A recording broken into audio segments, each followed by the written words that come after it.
Free practice 1 and free practice 2 around the Circuit Gilles Villeneuve in Montreal, Canada has very much been eventful. We've had a really close and mixed up order for our FP1 and FP2, but let's get to the main talking points, let's get to the main highlights and go through everything that happened in Friday free practice around Montreal, Canada. So we will talk with the red team. It's very poetic that I'm wearing this Ferrari shirt. I've just recorded my 95 Canada review, so that's why this is on, but very poetic how I have this shirt on, and Ferrari have had an absolute stinker today, to say the very least.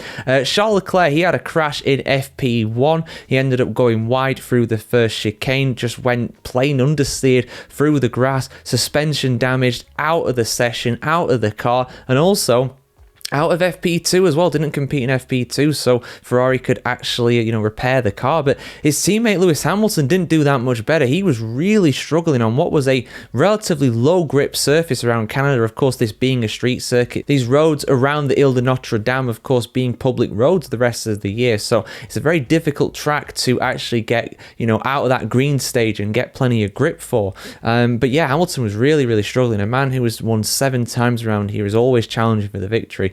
He's going to need a lot more, unfortunately, to be able to get up the order and get challenging for at least a podium, really, because even though he completed both sessions, not the quickest. So Ferrari, not looking good, but let's hope they have a better race than 12 months ago. Let's not even talk about what happened to them with Sainz and Leclerc in the rain. That was a whole mess in itself 12 months ago. No danger when it comes to rain this weekend, though. Glorious sunshine, looking really nice in Canada at this point of the year. But yeah, a very mixed up order, like I said in the intro, and that applied to both FP1 and FP2. FP1, we saw Max Verstappen top the standings, which isn't that out of the realms of possibility, but we had the Williams cars in P2 and P3. The highest up McLaren was Lando Norris in P7. Oscar Piastri not even in the top 10s. This was a really, really odd order. I mean, how representative this will be throughout the entire weekend, I don't know, but these results were not really replicated, but in terms of the closeness and mixed up nature of them, very much replicated in a sense in FP2. We'll talk about that shortly. Let's first talk about Lance Stroll. I mean, we've got to talk about Lance Stroll because for me,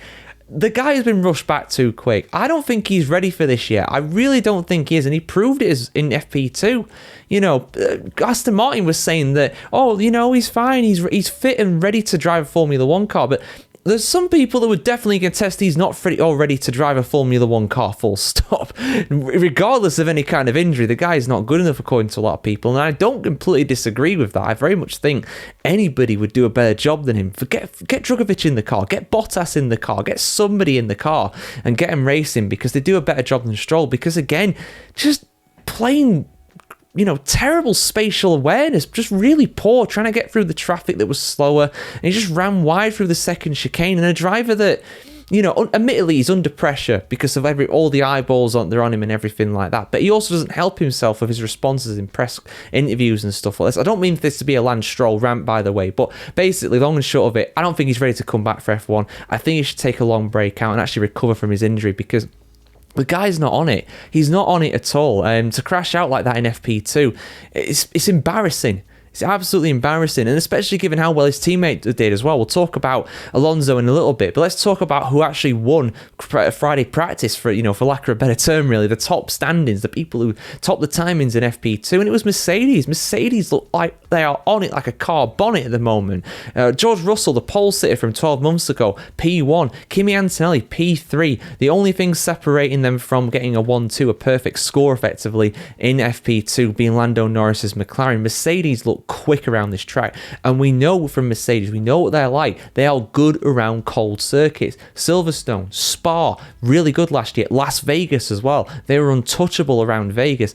Cooler tracks. It is sunny in Canada, of course, but everybody's saying there's a bit of a chill in the air. It's not actually that hot ambient wise. I mean, it would be for us here in the UK, but for Formula 1, it's pretty cool, low 20s, something like that in terms of Celsius. So, I do think that, Mercedes, they could be dark horses. The Silver Hours could well be dark horses this weekend. But yeah, let's talk about the rest of the order. I mean, it was absolutely manic. I mean, Lando Norris in P2, like I said, Oscar Piastri down in P6, McLaren not looking that quick so far. Long way race still to go, obviously. They could well be sandbagging, who knows, given how fast they were in Spain, effectively, as well. You know, won't surprise me at all. But yeah, the Williams of Albon being up there as well, and somehow Alonso in P5, Albon in P4. This was absolutely crazy. How the hell has Alonso got that far up? He scored his first points in Spain last time out, but the Spanish Samurai is absolutely killing it right now in Canada, and I hope this continues. I really do.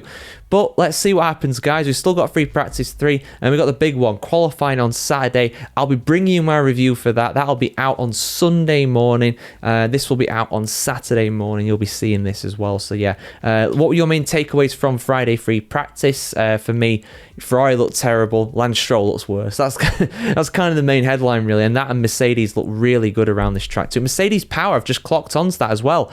Alonso, Mercedes powered. The Williams cars, Mercedes powered. Mercedes obviously are too. And McLaren, the Mercedes engine cars look absolutely dynamite this weekend. That could be the real takeaway. The dominance of the Mercedes engine after they have been so unreliable recently.